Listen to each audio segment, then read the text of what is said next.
क्या करें? जैसा कि आप सभी लोग विदित हैं कि मैनार थाना क्षेत्र अंतर्गत 20-21 अप्रैल की रात्रि में जो है एक स्वर्ण व्यवसायी के यहाँ पर जो है हथियारबंद लगभग 1 दर्जन अपराधकर्मियों द्वारा रात्रि में डकैती की घटना की गई थी। उसके पश्चात जो है अनुमंडल पुलिस पदाधिकारी मैनार के नेतृत्व में एक एसआईटी का गठन किया था उक्त अपराधकर्मियों की गिरफ्तारी के लिए, और उसमें लगातार जो है हम लोग काम कर रहे थे।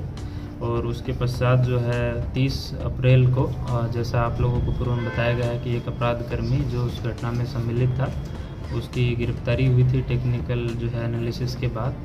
और उसके पश्चात जो है पूरा जो है कांड उसमें ओपन हुआ था और उसमें पता चला था कि जो है इसमें यहाँ के एक लोकल गैंग और जो बिहार का और एक जो है नेपाल का गैंग है, जो दोनों ने मिल के इसको कोऑर्डिनेटेड और एकदम सुनियोजित तरीके से जो है इसको अंजाम दिया था। और उसमें जो है हम लोगों को सामने आया था कि ये जो अपराधकर्मी है ये बेतिया ज़िला में एक विवाह समारोह में सभी लोग एकत्रित हुए थे। वहीं पे इन लोगों के द्वारा जो इस घटना का जो है पूरा स्वरूप तैयार किया गया। और जो नेपाल से जो अपराधकर्मी हैं जो जेएनजी आंदोलन में छूटे थे या फिर जो जेल तोड़ के फरार हुए थे उन लोगों के द्वारा एवं जो यहाँ का लोकल गैंग है इन दोनों के द्वारा सम्मिलित रूप से इसकी योजना बनाई गई। और 20-21 अप्रैल की रात्रि में जो है इनके द्वारा जो है मुजफ्फरपुर के रास्ते होते हुए यहाँ पर ऑटो के माध्यम से पहुँचे और फिर बाद में जो है इनके द्वारा उस घर में डकैती की गई। और उसके पश्चात जो है ये लोग वहाँ से पैदल निकले और फिर पूरी रात्रि जो है इधर तितर जो है छुपते हुए बाद में मॉर्निंग में सभी लोग अपना अलग अलग रास्ते चले गए। इसी क्रम में जो है हम लोगों की टीम लगातार काम कर रही थी और इसी में जो है इसमें कल बहुत ही महत्वपूर्ण जो है गिरफ्तारी जो हुई है। इसमें 3 अपराधकर्मी जो हैं पकड़ाए हैं, राजीव सिंह, जयराम पासवान और भोला शाह। राजीव सिंह जो है वो शिवहर जिला का रहने वाला है और इस घटना में सम्मिलित रहा है। उसी के जो है ये लोग एकत्रित हुए थे उन्हें कोई योजना बनाने के लिए या फिर जो आगे का कुछ कार्य योजना का जो है प्लान करने के लिए। उसी क्रम में जो हम लोगों की टीम लगातार चेज़ कर रही थी तो राजीव सिंह को उसके घर से जो है शिवहर जिला से पकड़ा गया और उसी की निशानदेही पे बाद में जो है 2 अपराधकर्मी जयराम पासवान और भोला शाह ये दोनों नेपाली सिटीज़न हैं। और इनके ऊपर जो जयराम पासवान है इसके ऊपर 2 दर्जन से अधिक डकैती और आर्म्स एक्ट के केसेस हैं। ये आज तक जो है किसी भी पुलिस के द्वारा नहीं पकड़ा गया था। बिहार में सीतामढ़ी, मधुबनी, दरभंगा, मधुबनी ये 3-4 ज़िलों में जो है जो रिपोर्टेड जो इंसिडेंट हैं जिसमें ये नेम्ड हुआ था। उसके अतिरिक्त नेपाल में भी इसके ऊपर 3 केसेस हैं डकैती के। परंतु ये हर बार क्राइम करने के बाद जो है विदेश मलेशिया भाग जाता था और फिर बाद में वापस आता और क्राइम करके और फिर वापस चला जाता था। परंतु इस बार जो है इसको एसआईटी के द्वारा जो है वैशाली पुलिस के द्वारा इसको गिरफ्तार कर लिया गया। इसके अतिरिक्त एक अन्य अपराधकर्मी है जो भोला शाह, वो भी नेपाली सिटीज़न है। उसके ऊपर भी 1 दर्जन जो है डकैती और आर्म्स एक्ट और बमबारी के केसेस हैं, उसको भी गिरफ्तार कर लिया गया है। उसके जो है पूर्व में भी ये डकैती जो है इसने घटना किया था और उसमें ये कुछ साल पहले जेल गया था और उसके बाद जो है कुछ महीनों पहले वापस आया है।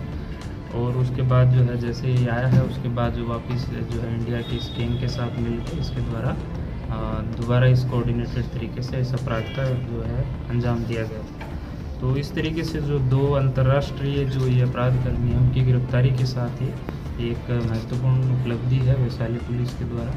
इसमें जो एसआईटी की जो पूरी टीम है, अनुमंडल पुलिस पदाधिकारी मैनार और डीआईयू प्रभारी, उसके बाद जो डीआईयू के अन्य ऑफिसर्स हैं उनके द्वारा जो है सराहनीय काम इसके अंदर किया गया। और उनके द्वारा इसमें जो है एक ऐसा अपराधकर्मी जो लगातार जो है क्राइम कर रहा था और फिर फरार हो जा रहा था और इसके बारे में पता चला है कि इससे पूर्व भी एक लगभग 2 दशक से ये एक्टिव है, परंतु कभी इसका नाम वाम नहीं आता था या फिर इसको कोई जानता नहीं था तो इसका कभी जो है नेम नहीं हुआ।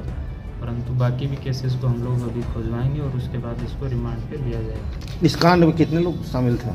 इसमें 1 दर्जन जो है लोगों की संलिप्तता सामने आई है, जिसमें 4 गिरफ्तार हो चुके हैं और जो नेपाल की साइड से जो मुख्य सरगना था जयराम वो गिरफ्तार हो चुका है। इंडिया की साइड से एक जो है इद्रिस नेट का जो नाम सामने आया, उसके लिए हम लोग लगातार प्रयासरत हैं। ये सोनार के यहाँ जो है कैसे ही पहुँचे थे, किस तरह के रेकी वगैरह किया गया था?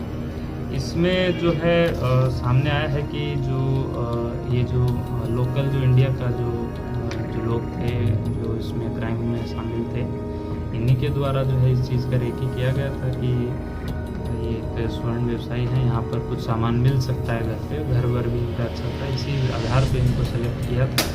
इससे पूर्व भी जो स्वर्ण व्यवसायी हैं तो उनके ऊपर एक अटेम्प्ट हुआ था, परंतु इनके द्वारा कभी सूचना नहीं दिया गया था, जिस वजह से जो है इन लोगों के द्वारा जो है इनको दोबारा टारगेट किया गया। इसमें जो इनका जो आने का माध्यम था, ये लोग मुजफ्फरपुर के रास्ते से और ऑटो के माध्यम से, क्योंकि वो जो गांव है बर्मानपुर वो एकदम मेन रोड से कनेक्टेड है, तो उसी से ऑटो के माध्यम से ये संध्या में आ गए और फिर बाद में जो है खेतों में अंधेरे में छुपते रहे। फिर बाद में क्राइम करने के बाद पैदल ये लोग 10-15 किलोमीटर चल के इधर उधर छिप गए और फिर रात सुबह मॉर्निंग में जो है दोबारा अन्यत्र कोई जो साधन जिसको मिला लेके ये लोग बिखर गए। बाइक वगैरह भी बरामद हुआ? इसमें जो है 2 जो नेपाली जो अपराधकर्मी हैं उनके पास से 2 बाइक बरामद हुई हैं, जिनके नंबर्स और चेसिस इंजन नंबर सब स्क्रैच किया हुआ, जिससे प्रतीत हो रहा है कि वो भी चोरी या फिर किसी अपराध से अर्जित संपत्ति है। ये सीढ़ी वगैरह सब कहाँ से?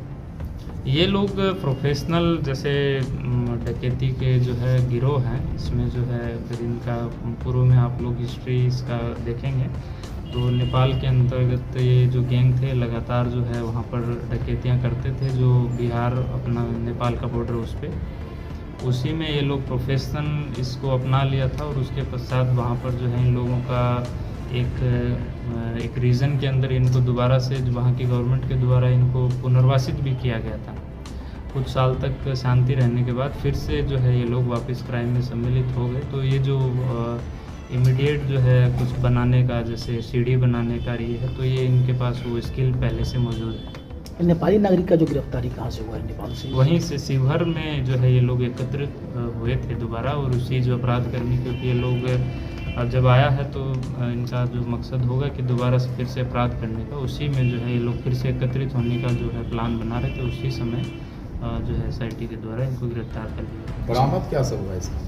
इन जो 2 व्यक्ति जो कल पकड़ाए हैं, इनसे 2 मोटरसाइकिल हैं जो जिनका सभी नंबर जो है पहचान जो रहता है वो स्क्रैच किया हुआ, तो वो 2 बरामद हुए। लूट का कुछ सामान हुआ था? नहीं, लूट का इन लोगों से नहीं हुआ।